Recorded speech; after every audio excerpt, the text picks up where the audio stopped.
categories which are hiding, which are not out in the open, are the most interesting categories. Especially in marketing, AI can probably at this stage, the way it is, solve for 80%, not 100%. If you can get into the brand shoes and think like an extended marketing team member, you will be very useful. Stay hungry, stay foolish. Don't try to look like you know it all, because nobody does, and definitely as a keep your eyes, ears open, absorb as much, just be a sponge.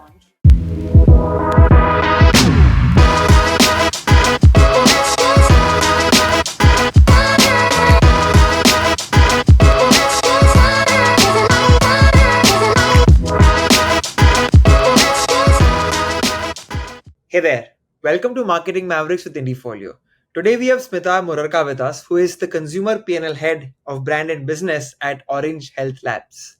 Smita started her career as somebody on the agency side, grew into many leadership roles, including being the CMO at Duroflex. Smita talks a lot about growing in your career, talks about career progression and how to become a leader one day. A lot of insights for agency founders, young marketeers, and a lot more. Thanks a lot for your time and welcome to the podcast, Smita. Thank you so much, Kavan, for having me.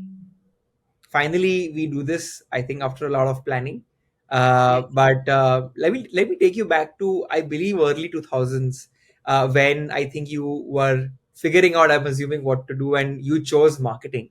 So how is it that ended up happening? If you can kind of tell me a little bit about your college days and what really inspired you to pick marketing as a career.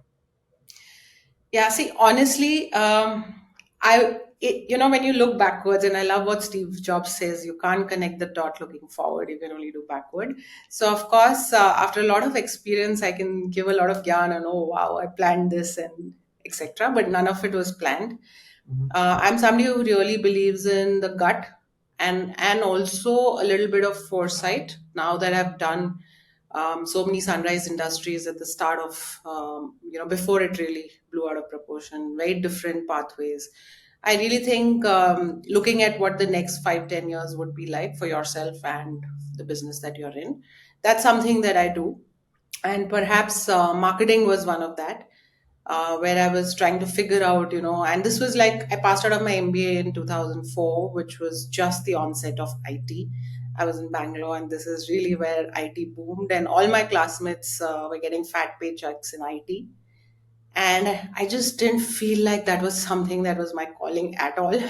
And I'm so glad I didn't, because I would really suck at it.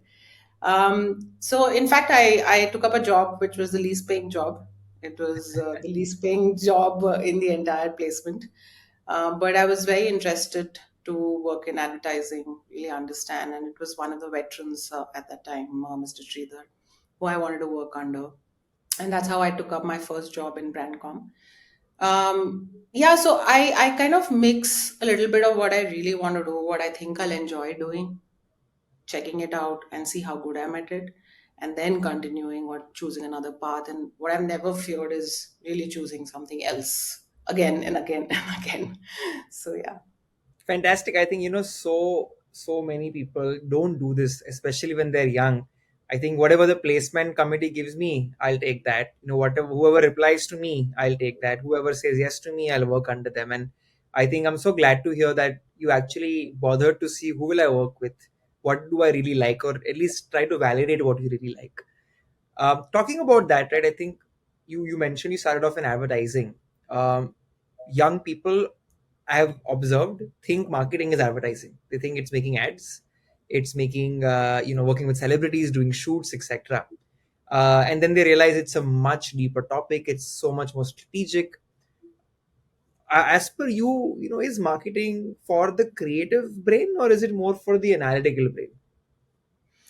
So, see, it again depends how boxed you want to be. Much of my career has been a little bit of unboxed journey, right? So, while you're addressing me as a marketer, that's definitely my first love from the way the function is approached.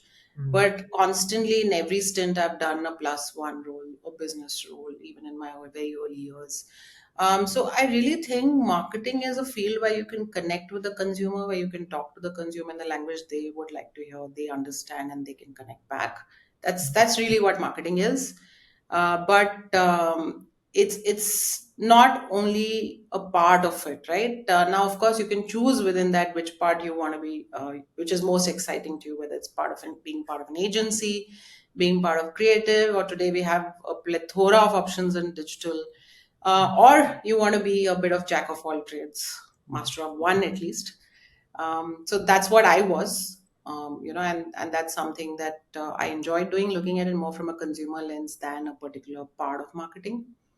So yeah, it's really again what your talent is, what you want to really thrive on. But if you want to, let's say, be a leader, a CMO one day, uh, are you supposed to be somebody who understands both sides of it, or can you become a leader just being a category expert of one of these functions? If you ask me broadly, I think to be any leader today, you definitely need to have both a right brain and a left brain. Hmm. You today a lot of decision making is data backed, digitally enabled, available to you through tech, so you should know how to use it and what it means to some extent, right? You have AI. So a lot of today, what you need to do is manage left and right brain thinking in leadership, whichever function it is. Definitely being a CMO today, the roles are getting blurred with business and just marketing. So there are very limited options. There are, it's not like it's not there, but there are very limited options if you want to be a CMO in a single brand, let's say on a mono brand with just Right, the creative or just the brand side, right, right? Because leadership is again reducing from being too wide and too many leaders to minimizing the leaders, and that's happening internationally. So there's a lot of consolidation, and that's where you need to understand both have played a role in some way or the other and all. Having said that, it's not that 100% this applies. There are brands which are creative first, or which need this more than anything else, or you are in the business of selling creative ideas itself, right? So I right. think again, you can't force fit to where the market is. You have to really understand what you want to do and how does that fit in, where does that fit in. Now, I want to kind of hop into, I think, some categories you've kind of worked under, right? And I had some questions around that for you. So, one product I would like to pick up first was, the Amante brand, right?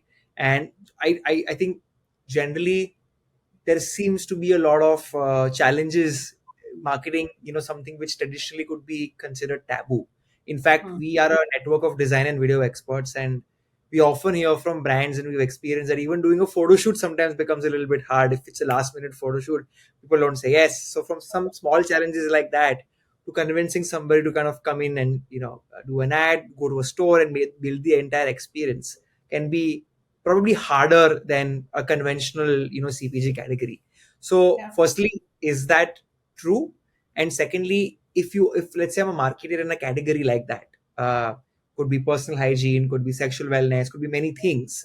How do you really go about marketing something which maybe is a little awkward to market to many people? Yeah. So that's a very good question, right? I'll start with my experience at Amante. So I joined at a time, today lingerie is pretty much out of the closet, but I joined at a time where lingerie was a taboo, really. It was in the closet, and it wouldn't even get space. So even at large format stores, it wouldn't get visible space. The most leftover space, which is not visible, hidden, would be given to lingerie. It was not at all an important category, right? And again, when I moved from lifestyle to Amante, people told me, "You're doing well. What is wrong with you? Why would you move to lingerie where there's not much to do and it's not a great category, etc.? What would you do as marketing?" And that really excited me. So I joined at zero scale when Amante was just starting off in India. And it was very exciting because in that category, I was the customer. I was a woman, and the entire team that was built there, we could really understand the category, right? And as modern young women, all of us knew that what are the things we liked, we didn't like, and at that point, the women were changing, and no brand really talked to the new age woman, right? So, and that's when we really came in, and we spoke the language they understood. They kind of connected with. We spoke a lot about confidence. So the tagline at that point was "Dare to Be," which is Mm, not really that demure and very very shy, and the typical portrayal of a category like that. Either it was seductive, sexy, mm, or very very shy and demure. So this was something which was in between and resonated very well. We used influencer medium, which was just very fresh. Activities like Lakme Fashion Week, partnering with Miss Malini influencers. So a lot of new age things which broke clutter and took notice for the brand.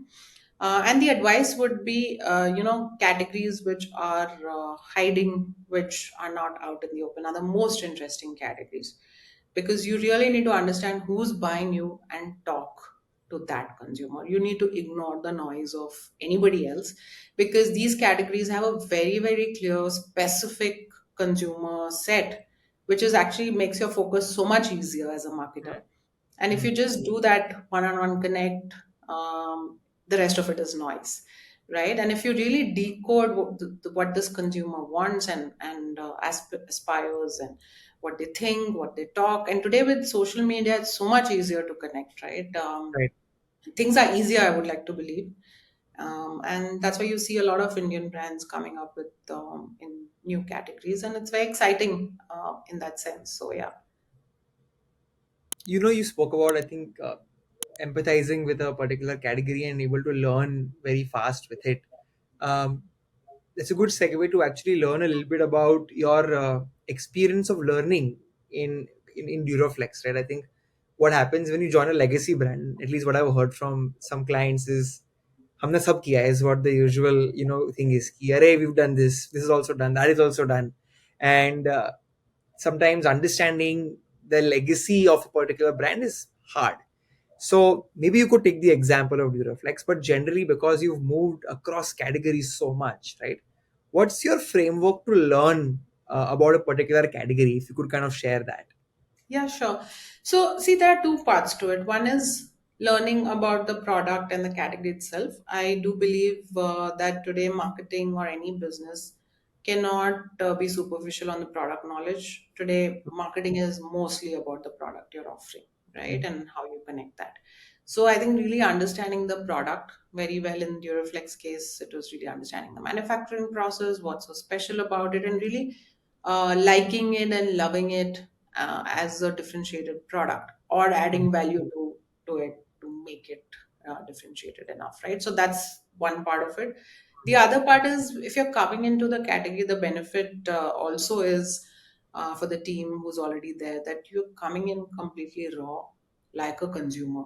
So the mm, questions I would ask would be quite baffling to the team there. Like, for example, you know when i um, when I went to some market visits, I was like, how come we don't have experience centers in this brand? And they were like, no, no, this doesn't exist in this category, it's not needed.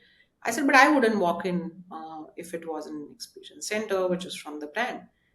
So what if nobody else is doing it? Let's do it. And that's how experience centers were set up by Duroflex, which are very differentiated. And today the industry is going after it, right? So, mm.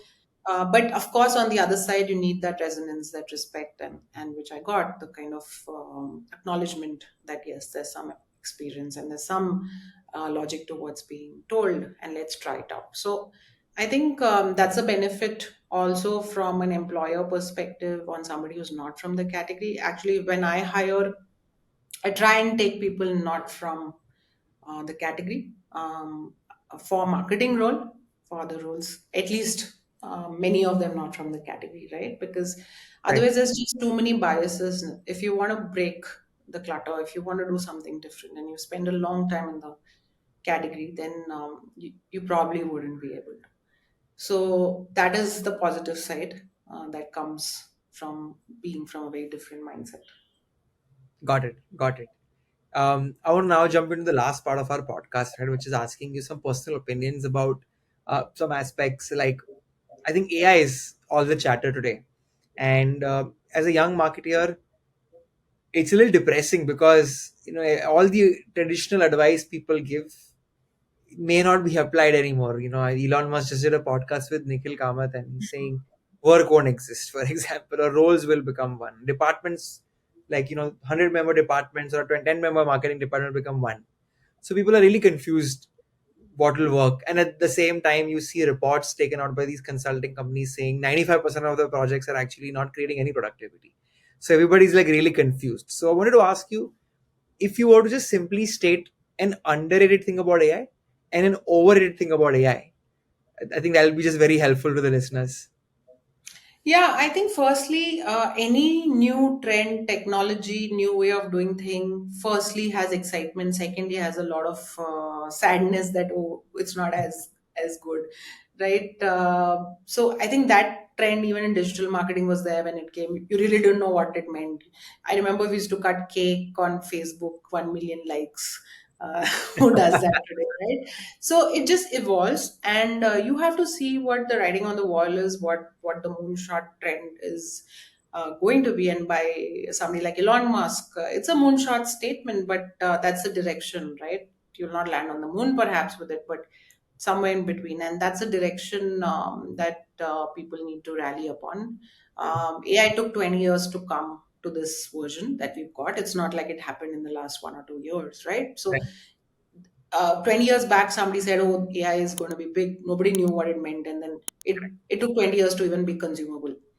Correct. So it's here, and the good part about AI is that it is going to make life so much more efficient. It is going to make options available to you at a personal and professional front. So you can do more different things as well. And how do you use it is really the trick. How much are you open to it? What do you want to do with it? How do you want to adapt? And it's not about adapting to AI so much. It's about AI adapting to what you want to do in life, professionally or personally. I think that's the mix that people need to understand. Right. So I think technology is to benefit everybody. Correct. It's not to get bogged down by jobs.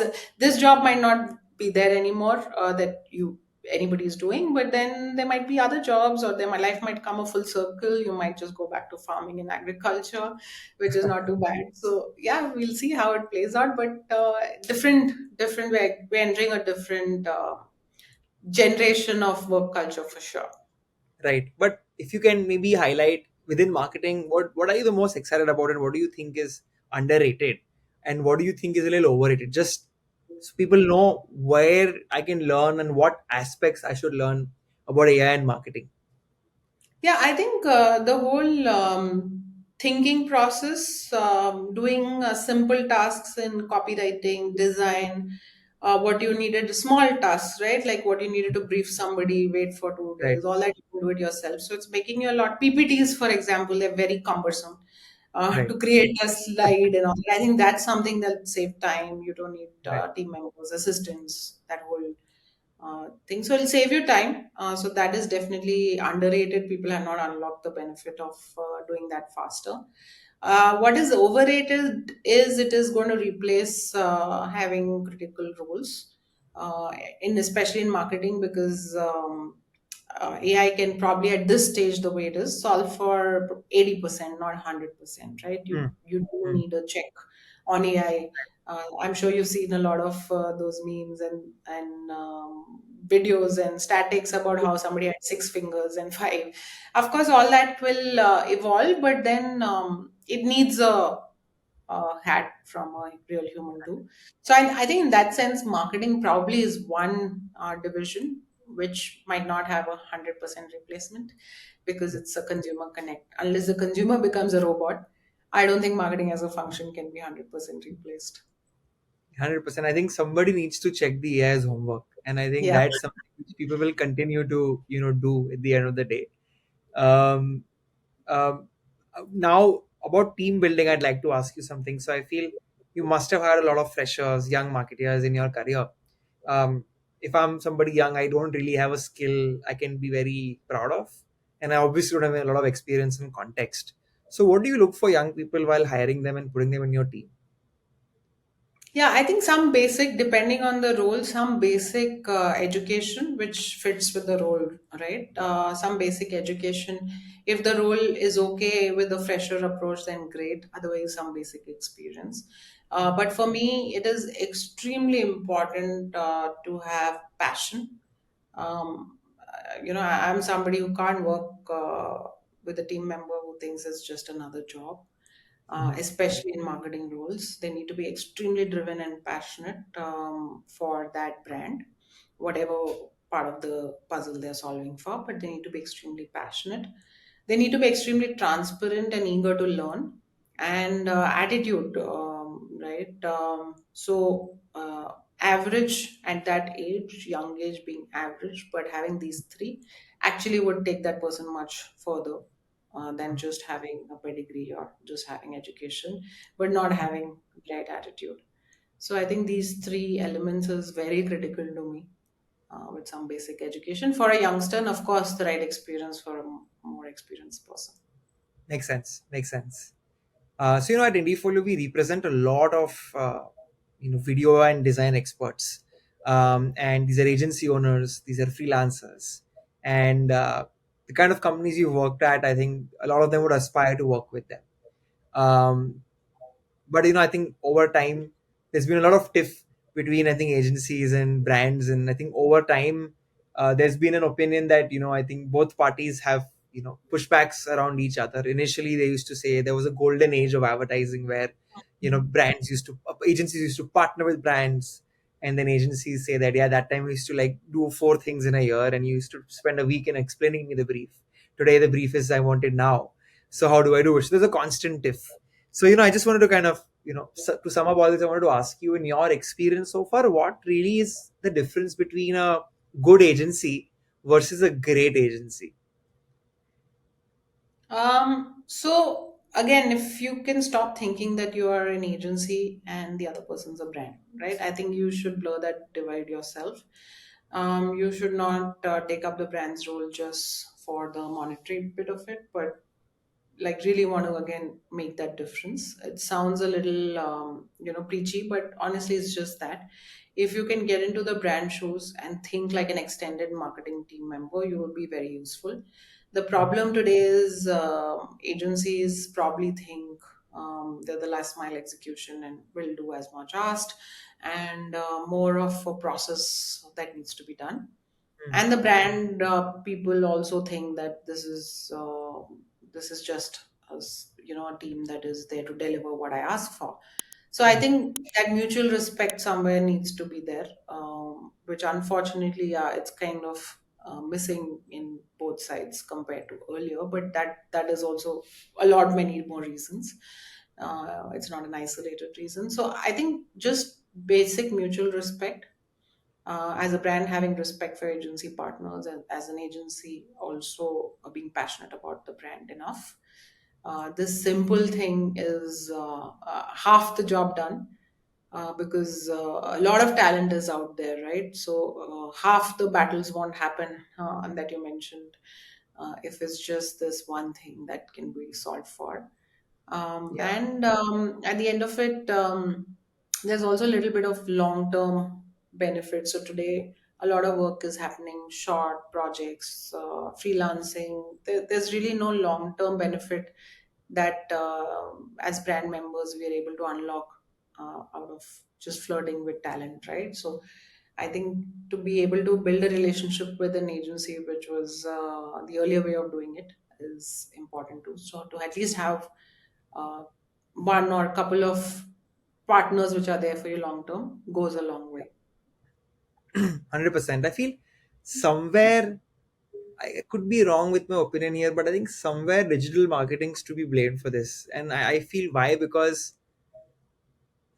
today I often hear from clients that I don't care, just give me 100, I'll see what works. So I'm like, no, no, but this is on brand, this may be viral, this may be cool. Like, it doesn't matter, just give me a bunch, I'll see what works. And I think that's where I think it became from a partnership to very execution oriented, and where from both sides the attitude kind of dropped there. But I think now more than ever, yeah, sorry, you were saying something. Yeah, yeah, go ahead, go ahead. I think now more than ever, I feel in the age of AI, where all the execution can be prompted, it's more important than ever that you really have a partner who's able to actually think proactively and not just react to your work order. So that's all I was trying to say. Yeah, absolutely. And see, look, creative fatigue is for real. It's here, it's only going to increase. Right. What digital marketing enabled us to is going to become our what do you say, our weakness as marketers, as we speak, right? With digital marketing, the freedom of doing things here and now, reading data, acting on it, putting out a volume or more volume of work was possible, which was very exciting. But today, everybody is doing that. Yeah. So again, as a leading brand, you have to think, and maybe it's time to reduce that volume and do things which matter, right? So it's a full circle, and the brands and teams who can again think what's important for consumers now, what's needed to be broken, from a pattern that will shine. We've been seeing it in movies lately. A lot of content which is working now is really going back to basics. Right. Raking up the right emotions, which you don't have in the quick content that is being put out. So yeah, Yeah. I think it's all a cycle. You should just know which end of the cycle you are in, crack the next wave quickly as a brand. Fantastic. Okay, so I think this is the end of the podcast. I'd love for you to share a parting thought with all our viewers. They're mostly young, and they all want to be in your shoes one day. They want to become a CMO one day. They want to kind of lead a large team like you are. What do you, as a parting thought, can you share? What should I do as a young marketer in the earlier parts of my career to increase my chances of becoming a leader one day? Yeah, stay hungry, stay foolish. Again, another favorite line. You don't try to look like you know it all, because nobody does, and definitely as a young marketer, you wouldn't. And don't look at the end goal. It's not a race. Look at where you are. How can you make the most of it? How can you really learn about things around you? Don't restrict yourself to the role that you're in. See how the other functions doing, what is the other verticals doing around you. How can you dip your toe, because you don't know what you might like doing or you might be better at, right? So just keep your eyes, ears open, absorb as much, just be a sponge. Your early years should be as much of being a sponge, and keep noticing what really drives you, because at the end your career hopefully is a long journey, but it shouldn't feel so long. And for that, you need to do what you love, really, and that's possible. So just focus on that. Fantastic. I think that's some golden profound advice. Thank you so much, Smita. It was a pleasure having you. I hope you had fun.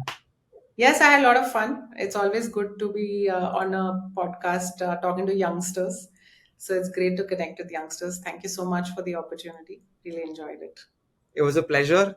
And for everybody who stuck along, thank you so much for waiting till the end. If you'd like to hear another marketing leader, please subscribe to our channels and a new episode will come out very, very soon. Bye bye.